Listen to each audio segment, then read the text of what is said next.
मेरे दोस्तों, ईरान ने लात मार दी है तमाम मांगों पर। 15 मांगे रखी थी ना, 15 शर्तें डोनाल्ड ट्रंप ने रखी थी। भाई साहब मना कर दिया ईरान ने। यार दिल जीत लिया ईरान ने, कसम खुदा की। सुबह से मैं टेंशन में था कि यार ईरान मान न जाए, एकदम सारी शर्तें कबूल न कर ले।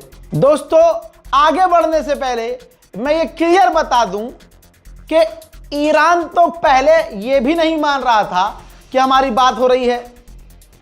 ऑफिशियली तो मना कर रहा है, बात नहीं हो रही है, तो ये ऑफिशियली मना भी नहीं कर सकता। तो सोर्स क्या है? कहीं मौलाना आ जाए, भाई सोर्स तो तुम इजराइल का दे रहे हो। भाई इजराइल ही इस बात को खोल सकता है और कोई नहीं खोलेगा।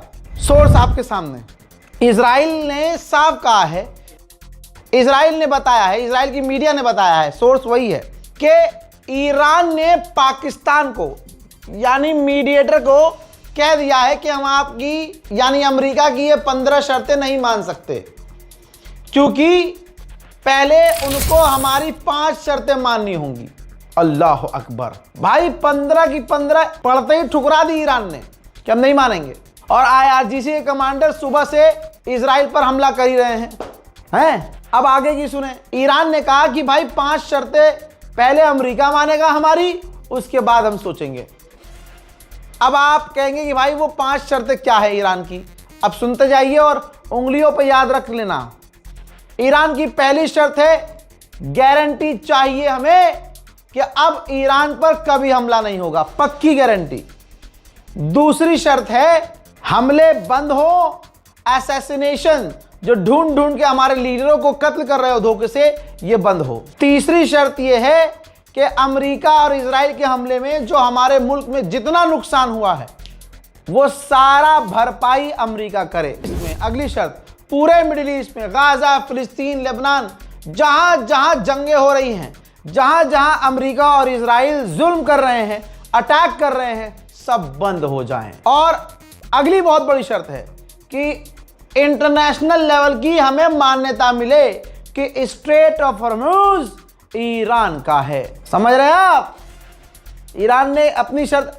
अब आपको बता दूं, ये लाइव अपडेट दे रहा हूं, तो बात ऐसी है कि आगे बातें ऊपर नीचे भी हो सकती हैं, क्योंकि इस वक्त पाकिस्तान बात करवा रहा है। पाकिस्तान यहां जाता है, फिर बात उनकी लेता है, फिर इधर आता है, फिर इनसे पूछता है, इनसे कहता है, इनकी बात लेता है। तो भाई इस बीच में हो सकता है 2 शर्तें ईरान ठुकरा दे, 3 मान ले, और हो सकता है ये 4 ईरान की मान ले, 5 ईरान की मान ले। अभी बात चल रही है, लेकिन पहला झटका जो दिया है वो ईरान ने दिया है।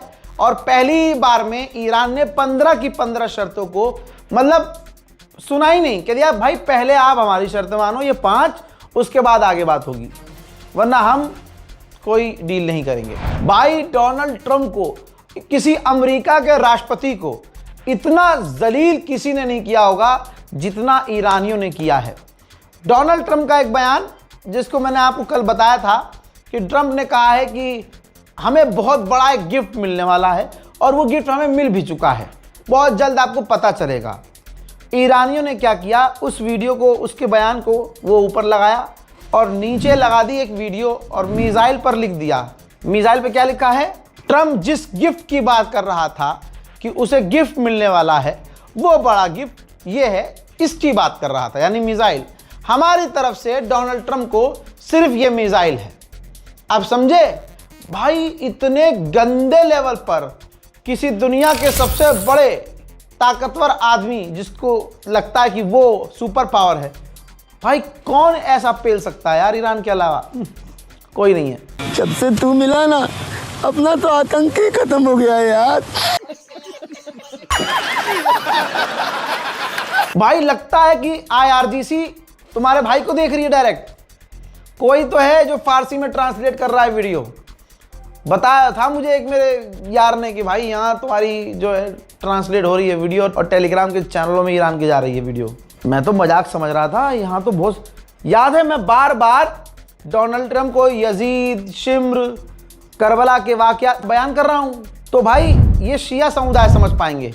ये देखो, मिसाइलों के ऊपर जो करबला फिल्म है, उसमें जो शिम्र का कैरेक्टर है वो ऊपर लगाया, और शिम्र के नीचे डोनाल्ड ट्रंप की तस्वीर लगाई। यानी आज का शिम्र डोनाल्ड ट्रंप को बताया। समझ रहे हो? तो आप समझ सकते हैं ईरान बड़े लेवल पर फ्रंट फुट पर आके खेल रहा है। बस एक काम और कर दो ईरानियों, हालांकि ये चीज़ बहुत खतरनाक हो जाएगी। अगर यजीद का फोटो हो और यजीद का फोटो के नीचे तुम बिन सलमान का लगा दो यार, आया हाय रहने दीजिए, मत की जगह दिक्कत हो जाएगी और हालात खराब हो जाएंगे। नहीं कंट्रोल उदय। अमेरिका के पूर्व डिफेंस मिनिस्टर ने कहा कि शुरुआत में जो आपने सुना, हमने सुना, हम जो मांग कर रहे थे और हम कह रहे थे 15,000 टारगेट ईरान में हमने हिट किए, और डोनाल्ड ट्रंप अमेरिका ये मांग कर रहा था कि अनकंडीशनल, कोई कंडीशन रखे बिना ईरान सरेंडर करे और रिजीम चेंज कर दी जाए। तो इनमें से कोई बात पूरी नहीं हुई। जो आउटकम आया वो बिल्कुल उल्टा आया। इससे साफ लग रहा है कि डोनाल्ड ट्रंप अपने डिल्यूजन में था, अपनी ही दुनिया में था। न टारगेट अचीव हुए, न रिजीम चेंज हुई, और ऊपर से ईरान शर्तें और रख रहा है। ये तो उल्टा हम पर भारी हो गया है। उधर सऊदी अरब ने फिर से कहा है कि ईरान के ड्रोन फिर से आए थे, हमने उन्हें रोका है। उधर जॉर्डन ने भी कहा है कि भैया हमें भी पेला गया, भला हमें भी ड्रोन से हिट करने की कोशिश की, हमने भी ईरान के ड्रोनों को रोका है। हजरात आइए ईरान के सिविलियन साइट के हमले की कुछ तस्वीरें हैं, और ये देखिए एम्बुलेंस। मैं ये खास आपको एम्बुलेंस दिखाना चाहूँगा। एम्बुलेंस पर कौन हमला करता है सारी दुनिया जानती है भाई। वहाँ दर्जनों एम्बुलेंस थी, सिविलियंस जो इंफ्रास्ट्रक्चर है उन पर हमला किया, स्कूलों, हॉस्पिटल्स, आम लोगों के घर, उनको इजराइल ने, अमेरिका ने निशाना बनाया। लीजिए अमेरिका का कबूलनामा भी आ गया। अमेरिका ने माना है, ये देखिए खुद जारी किया है कि सिर्फ $1 बिलियन के तो एयरक्राफ्ट तबाह हो गए हैं 28 फरवरी से 25 मार्च तक। भाई एक F-35 स्टील्थ फाइटर जेट जिसको IRGC ने उड़ा दिया था, ठीक है, जिसकी कीमत है $110 मिलियन, 3 F-15E स्ट्राइक ईगल 3। भाई एक फाइटर जेट की कीमत है $90 मिलियन। ऐसे ही 7 टैंकर ईरान ने डैमेज किए, उड़ा दिए, जिसकी कॉस्ट $40 मिलियन है। और भैया MQ-9 रीपर 12 उड़ाए ईरान ने, जिनकी कीमत $30 मिलियन है।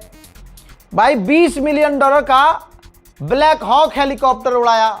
आप एक और चीज पर ध्यान दीजिए, ये जो पूरी अमेरिका की हवाई ताकत का नुकसान हुआ है ना, इसको आज तक किसी ने टच नहीं किया था। F-35 को कोई टच नहीं कर सकता था। तो जो अमेरिका का जो घमंड था ना, घमंड, वो पूरी तरह से, सोचिए ईरान हवाई ताकत में 0, लेकिन अमेरिका की हवाई ताकत को हवा निकालकर जमीन पर ईरान ले आया। जलवा है हमारा। हजरात आइए, हेलो माय फ्रेंड, औकात पे आ गया है। लीजिए रिपोर्ट देख लो भैया ध्यान से। अंधभक्तों, अगर तुम अपनी माँ की सगी औलाद हो, देखो पड़ोस की हो तो वो मुझे पता ही है पड़ोस की हो, लेकिन अगर पड़ोस की हो तो कोई बात नहीं है, तुम गैस तेल खूब इस्तेमाल करो। लेकिन अगर एक बाप की औलाद हो तो भाई इस पर जरूर बोलना, और अभी से गैस, LPG और पेट्रोल इन सब का इस्तेमाल बंद करो, बाइकआउट करो मुल्लों का। भाई देखो भारत 2019 के बाद भारत पहली बार, मोदी सरकार अब पहली बार LNG ईरान से ले रही है। जो LNG हम पहले कतर से लेते थे मोदी जी, अब वो ईरान से ले रहे हैं। ये भारत का और भारत के जो हिंदू संगठन इतनी मेहनत कर रहे हैं, मुल्लों का बाइकआउट करना है। अब ईरान से ही ले रहे हैं यार, मुल्लों से। क्या करूं मैं तुम्हारा।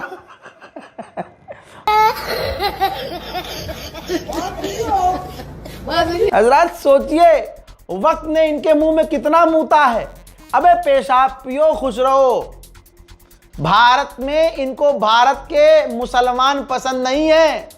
साले ईरान का तेल लेंगे, इराक का तेल लेंगे, मुसलमान विदेशियों का तेल ले लेंगे, लेकिन भारतीय मुसलमान इन्हें पसंद नहीं आएंगे। पिछले 15 दिनों में गद्दार भी इनमें कितने लेवल के हैं वो भी सामने आ गया है। तो दोस्तो6 औकात के नंगे दुनिया के सामने पूरी तरह से नंगे हो चुके हैं। ईरान के बुशहर न्यूक्लियर पावर प्लांट से 163 रशियन जो वैज्ञानिक और लोग काम करते थे, उन 163 और लोगों को रूस वापस निकाल रहा है, बुला रहा है। देखिए, वॉर एक्सपर्ट कह रहे हैं कि ईरान के कर्ग आइलैंड पर कब्जा करने का ख्वाब है, अमेरिका का प्लान है और उस प्लान पे वो काम कर रहा है। लेकिन दूसरी तरफ सच्चाई यह है कि कर्ग आइलैंड पर अमेरिका ज्यादा लंबे समय तक कब्जा नहीं कर सकता, क्योंकि ईरान अपने सिर्फ ड्रोन से उस पूरे आइलैंड को अमेरिकी सेना के लिए कब्रिस्तान बना सकता है। उधर सैटेलाइट इमेज से नजर आ रहा है कि ईरान का जो नेवल बेस था, कई ईरान के नेवल बेस हैं, अमेरिका और इजराइल के हमलों में डैमेज हुए हैं।